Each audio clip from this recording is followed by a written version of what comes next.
Good morning mga kakusa. Ito na naman. Grabe palang bahay nito sa sobrang dami rin ng kotse. Sa daming nakulimbat na pera. Iba't ibang reaksyon ng ating mga kababayan. Sana daw may death penalty sa Pilipinas. Sobrang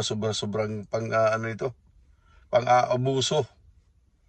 Hindi na makontento, hindi na marunong makontento.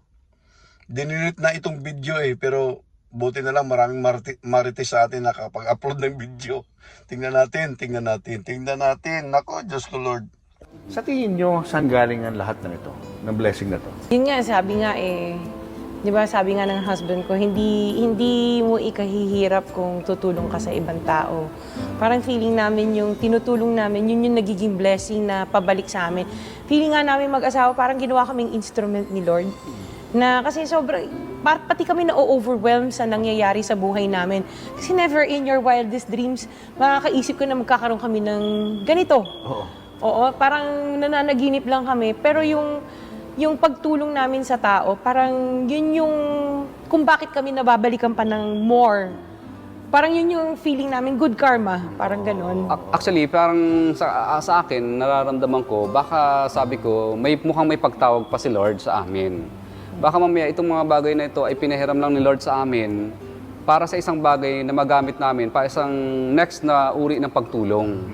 Baka mamaya ito ang ginawa niyang paraan upang makatulong kami sa iba pang mga tao na talagang walang-wala dahil inisip ni Lord na kayo lang pwedeng makadama sa talagang tunay na kanilang damdamin at pinagdadaanan dahil napagdaanan nyo na ito.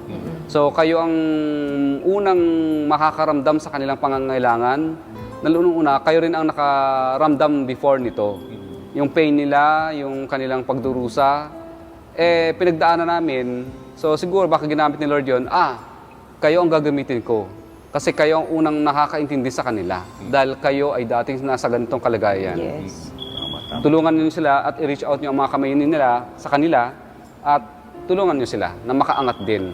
Kung hindi man ganun karami, kahit mga ilan. Ang lakas ng loob ng mga to gagamitin pa ang Diyos. Walang yan. Pati Diyos ginagamit. Mahabag kayo. Tumatayo tuloy yung balahibo ko. Ginagamit niyo pa ang Diyos. Walang yan. Baby grand piano namin. This has been with us for 8 years almost. Yung dalawang anak ko, sila yung nag-play ng piano. Yung panganay at yung bunso, yung babae. So, ito yung pinagkakalibangan nila. So, dito sa Salas, minsan nagtitipon-tipon kami ng mga bata para wala lang, magkwentuhan. Yun, wala kaming TV dito para focus namin sa ang isa't isa para mag-bonding. Yan. Walang yan. Laki ng bahay, ano? Basta may duwindi talaga sa bahay mo. Swerte, lalo na pagpula.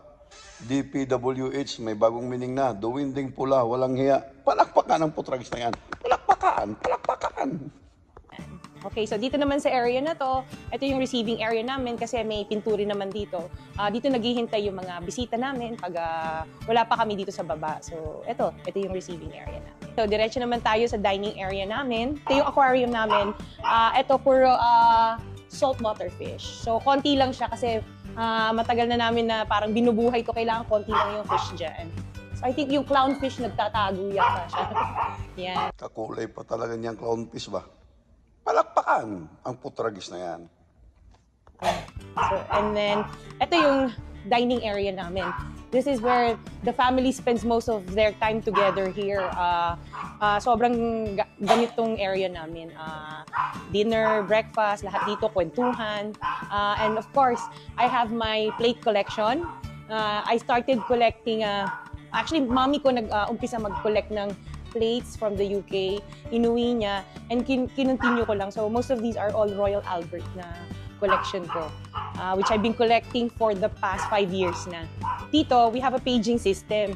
So, para tawagin yung mga anak ko, kasi minsan ang hirap tumawagin. This is 3 floors up. So, pipindutin mo lang to, tapos i-announce na lang kung kakain na o hindi. Yan. So, bababa na yung mga yan. Ang galing. Palakpakan ang putragis na yan. DPWH, duwinding pula, walang hiya. Palakpakan ang tang-igit na yan. Tang-igit, palakpakan. Galing, galing. Wow, wow, di ba? So paano nangyari na sa ganitong karangyang estado ng buhay niya, buhay nilang mag-asawa, ay nanggaling pala sila kapwa ng kanyang asawa sa hirap. Ngayon, she's on top of the world. Ito ay istorya ng inspirasyon para sa ating lahat. Ang formula ng asenso at tagumpay, Sara Diskaya is in the house! Grabe naman yung house mo. Ibang klase. Talagang ako'y napanganga. Nung napasok ako dito, meron palang ganitong espasyo sa Pasig. Nakita niyo na. Ang galing. Palakpakan natin. Ang galing. DPWH, duwinding pula, walang hiya. Ang galing, ang galing. Palakpakan ng putragis na yan. Palakpakan natin. Bakit? O sige, gawin na natin profesyon itong pagtulong sa tao, kaya politika ang pinasok mo ngayon. Tumutulong naman kami talaga, noong pa man tumutulong naman kami sa mga tao. Kasi parang yun isa sa mga advocacy namin. Sabi ko, pag tayo umasenso, let's return sa community. So tumutulong naman talaga kami. Kaya lang yung reach namin, hindi ganun ka-wide. So kami dumadaan pa sa mga barangay para mag-distribute ng wheelchairs, mga medical equipment, nagbibigay kami. So ngayon parang what we see lacking is parang sabi ko let's think about running for politics na. Ayun, okay. So, kumusta naman ang pagsabak mo sa politika? Hindi ka naman nagsisisi?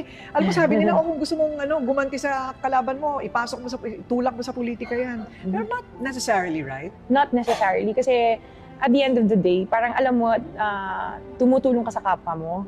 Mangalawa, alam mong kahit papano, win or lose naman. No? Alam mo may natulungan kang tao at may nataas o naiangat na buhay ng kapwa mo. Oo naman. Bigyan mo nga lang ng 500 piso ang pobre. Malaking bagay na yun sa buhay nila, di ba? Grabe mga kapanglait ng pobrito. Saka pa, bayaran. Grabe mga kapanglait ng pobrito. Palakpakan ang putragis na yan. Palakpakan! Ano para sa'yo ang pinaka-challenging na bahagi ng pagtakbo bilang mayor ng Pasig?